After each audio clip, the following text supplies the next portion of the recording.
নমস্কার, fact check বাংলায় আপনাদের স্বাগত জানাই।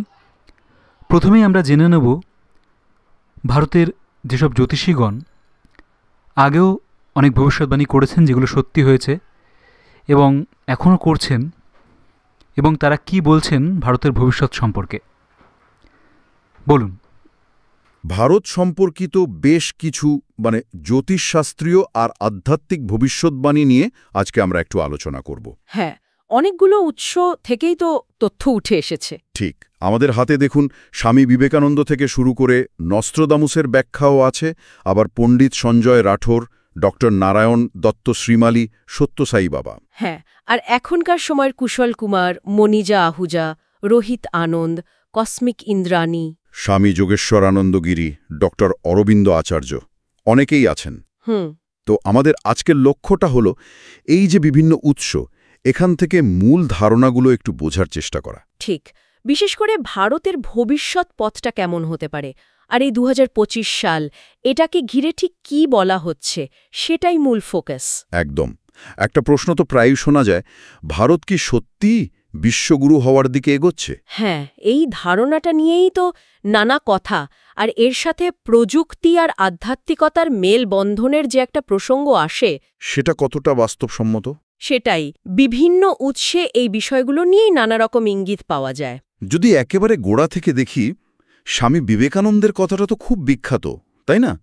ভারত আবার জগৎসভায় শ্রেষ্ঠ আসন নেবে। হ্যাঁ, ওনার দর্শনটা ছিল যে পশ্চিম যখন বস্তুবাদের শেষ সীমায় পৌঁছে যাবে, আধ্যাত্মিক শান্তির খোঁজ করবে, তখন তারা ভারতের দিকেই তাকাবে। এটা শুধু আধ্যাত্মিকতা নয়, জ্ঞান বিজ্ঞানও। হ্যাঁ, জ্ঞান বিজ্ঞান মিলিয়েই। অনেকে আবার নস্ট্রাদামোসের কিছু রহস্যময় লেখার মধ্যেও এর ইঙ্গিত খোঁজেন। পূর্ব থেকে এক শক্তিশালী জাতির উত্থান, যাদের হাতে জ্ঞান আর শক্তি দুটোই থাকবে। হ্যাঁ, কিছু ব্যাখ্যায় বলা হয় এটা ভারতকেই বোঝানো হয়েছে। আবার দেখুন, সত্যসাই বাবাও কিন্তু একই ধরনের কথা বলেছেন, যে ভারত বিশ্বকে পথ দেখাবে, তবে সেটা আধ্যাত্মিক শক্তি আর নৈতিকতা দিয়ে। মিলিটারি পাওয়ার দিয়ে নয়? না, ঠিক তা নয়, নৈতিকতার ওপর জোরটা বেশি। আচ্ছা, তার একটা ঐতিহাসিক প্রেক্ষাপট তো রয়েছে, যেখানে ভারতের জন্য একটা বিশেষ ভূমিকার কথা ভাবা হয়েছে। এখনকার যে ভবিষ্যৎবাণীগুলো, সেগুলো কি এই পুরনো কথারই রেশ টানছে, নাকি নতুন কিছু বলছে, বিশেষ করে এই ২০২৫ সাল নিয়ে?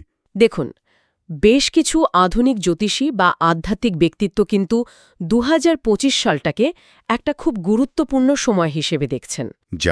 যেমন ধরুন, স্বামী যোগেশ্বরানন্দ গিরি, উনি মে ২০২৫-এ কিছু বিরল গ্রহের সংযোগের কথা বলেছেন। জ্যোতিষে এমন সংযোগকে তো প্রায়শই বড় কোনো পরিবর্তন বা অস্থিরতার সময় বলে ধরা হয়। ও আচ্ছা। ওনার মতে এর ফলে একটা বিশ্বযুদ্ধের মতো পরিস্থিতিও নাকি তৈরি হতে পারে, কিন্তু এই চ্যালেঞ্জের মধ্যে দিয়েই ভারত একটা স্বর্ণযুগে প্রবেশ করবে। স্বর্ণযুগ? সেটা কি রকম? যেখানে প্রযুক্তি আর আধ্যাত্মিকতা দুটো মিলেই ভারত নেতৃত্ব দেবে। এই স্বর্ণযুগ বলতে সম্ভবত একটা সার্বিক উন্নতি, একটা প্রভাবের সময় বোঝানো হচ্ছে। একদিকে সংঘাতের আশঙ্কা, অন্যদিকে স্বর্ণযুগের কথা। বেশ নাটকীয় শোনাচ্ছে। পণ্ডিত সঞ্জয় রাঠোর বা অন্যরা কি বলছেন? তাদের পূর্বাভাসেও কি এমন দ্বৈততা আছে? পণ্ডিত রাঠোরের বিশ্লেষণটা একটু অন্যরকম। উনি ২০২৫ থেকে ২০৩২ এই সময়টাকে ভারতের বিশ্ব নেতৃত্বের দিকে এগিয়ে যাওয়ার সময় হিসাবে দেখছেন। আচ্ছা। উনি জোর দিয়েছেন প্রযুক্তি, আত্মনির্ভরতা আর সামরিক শক্তিতে অগ্রগতির উপর। আবার কুশল কুমার, উনি ২০২৪-২৫ সালের জন্য কিছু চ্যালেঞ্জেরও কথা বলছেন। কি ধরনের চ্যালেঞ্জ? ধরুন, স্বাস্থ্য, আবহাওয়া বা রাজনীতিতে কিছু অস্থিরতা। কিন্তু আবার একই সঙ্গে উনি এটাও বলছেন যে রোগ প্রতিরোধ বা প্রতিরক্ষা গবেষণায় বড়সড় অগ্রগতিও হতে পারে। চ্যালেঞ্জ আর অগ্রগতি দুটোই পাশাপাশি। একটা মিশ্র চিত্র। আচ্ছা, অর্থনৈতিক বা স্ট্র্যাটেজিক দিক থেকে যদি দেখি, রোহিত আনন্দ বা কসমিক ইন্দ্রাণী, এদের বিশ্লেষণে কি উঠে আসছে? রোহিত আনন্দের মতে ২০২৫-২৬ সালটা ভারতের জন্য আত্মনির্ভর আর সাংস্কৃতিক পুনর্জাগরণের সময় হতে পারে। আন্তর্জাতিক ক্ষেত্রে ভারত আরও শক্তিশালী হয়ে উঠবে। চীনের সঙ্গে সীমান্ত সমস্যার কথাও উনি বলেছেন। হ্যাঁ, কিছু টানাপোড়েনের সম্ভাবনার কথা বলেছেন, কিন্তু ভারতের কূটনৈতিক অবস্থানটা বেশ দৃঢ় থাকবে বলেই উনি মনে করেন। আর কসমিক ইন্দ্রাণী? উনিও 2025-এ বিনিয়োগ, রপ্তানি, প্রযুক্তিতে অগ্রগতির কথাই বলছেন, বিশেষ করে এআই, স্পেস, কোয়ান্টাম টেকনোলজি এই ক্ষেত্রগুলোতে। বাহ। তবে একটা কথা, এপ্রিল-মে মাসে অর্থনৈতিক সুবিধার পাশাপাশি আবহাওয়া সংক্রান্ত কিছু বাধার কথা উনি উল্লেখ করেছেন। মনিজা আহুজাও কিন্তু মূলধন প্রবাহ আর প্রযুক্তি শিল্পে উন্নতির ইঙ্গিত দিয়েছেন। বেশ। আর ডক্টর অরবিন্দ আচার্য বা ডক্টর নারায়ণ দত্ত শ্রীমালী, এদের কি কোনো বিশেষ ফোকাস আছে? ডক্টর নারায়ণ দত্ত শ্রীমালী তো ভারতকে আধ্যাত্মিক আর বৈজ্ঞানিক বিপ্লবের কেন্দ্র হিসেবে দেখেছেন, আর ডক্টর অরবিন্দ আচার্য উনি জানুয়ারি 2025-এর পূর্বাভাসে একটা ইন্টারেস্টিং পয়েন্ট বলেছেন। কি সেটা?